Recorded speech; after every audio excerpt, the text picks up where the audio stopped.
Bonjour à tous et bienvenue. Aujourd'hui, on va s'attaquer à une question passionnante en littérature. Comment est-ce qu'une simple discussion peut d'un coup se transformer en un véritable conflit? On va voir que les mots, parfois, ils peuvent être de vraies armes pour révéler qui on est et ce en quoi on croit vraiment. Allez, c'est parti. Regardez bien cette photo. On sent la tension, n'est-ce pas? Elle nous plonge direct dans notre question du jour. À quel moment exact est-ce que ça bascule? Quand est-ce qu'une conversation dérape et devient un affrontement? C'est ce qu'on va décortiquer ensemble. On va découvrir que le dialogue en littérature, c'est bien plus que des personnages qui blablatent entre eux. Non, c'est un outil super puissant pour les auteurs. Ils s'en servent pour faire monter le suspense, pour nous montrer ce que les personnages ont vraiment dans le ventre, et bien sûr, pour faire avancer l'histoire à toute vitesse. Juste un petit point technique, le mot dialogue vient du grec ancien et ça veut dire la parole entre. C'est simple. Mais en littérature, cet échange de paroles, ça se transforme très vite en une sorte de ring où s'affrontent des visions du monde qui n'ont, mais alors rien à voir les unes avec les autres. Allez, pour commencer en douceur, on va aller voir du côté de la comédie. On va analyser une joute verbale, un petit combat de mots bien senti où les enjeux c'est l'amour et le mariage. Pour ça, direction le XVIIIe siècle avec une pièce de théâtre très célèbre. Alors, petit point de contexte super important.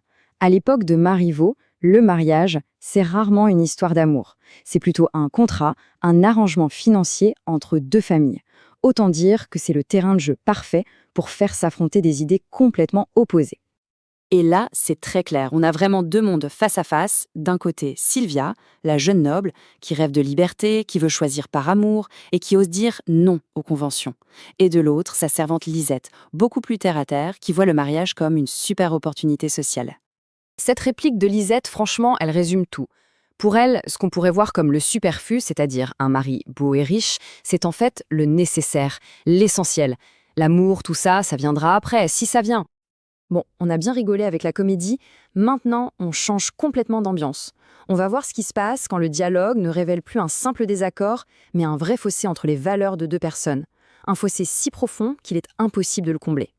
Imaginez la scène, on est dans le bachelier de Jules Vallès. Notre héros, Jacques Vingtras, est un jeune révolutionnaire, il est amoureux, il est fiancé, il croit en leur futur.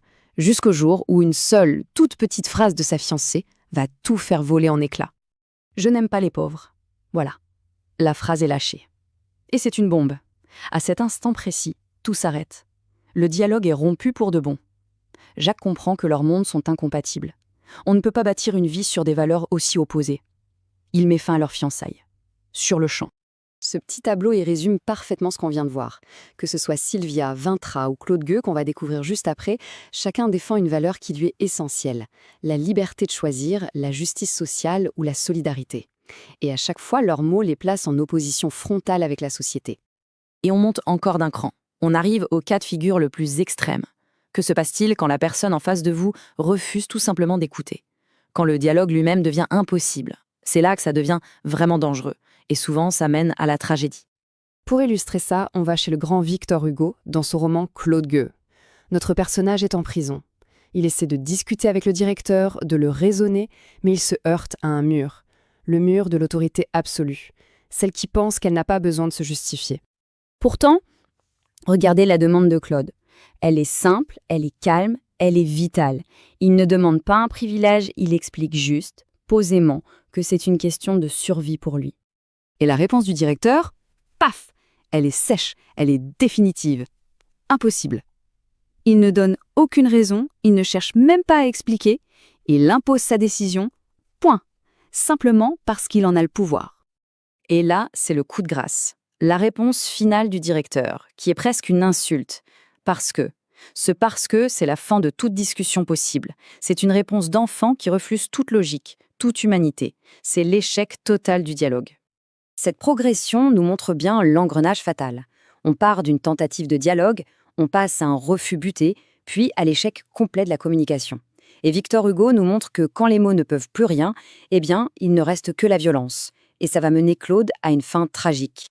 Bon alors, après tout ça, qu'est-ce qu'on doit retenir? Finalement, pourquoi est-ce que les auteurs adorent mettre leurs personnages dans des situations de conflit aussi intenses? On résume ça tout de suite. Comme on le voit ici, le conflit, ce n'est pas juste une discute pour faire joli. C'est le véritable moteur du récit. C'est ce qui permet de révéler qui sont vraiment les personnages sous le vernis, de faire avancer l'action et surtout de nous faire réfléchir à des grandes idées comme la justice, la liberté ou l'amour. Et attention, ce n'est pas un truc qu'on trouve que dans les vieux livres qui prennent la poussière.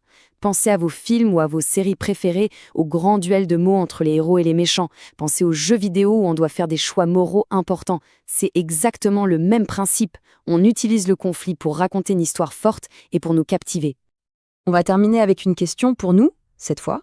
Après avoir vu tous ces personnages se battre avec les mots pour défendre leurs convictions, on peut se demander pour quelle idée, pour quelle valeur, est-ce que ça vaut le coup de se battre avec des mots? Voilà, ce cours est terminé. J'espère que ça vous a plu.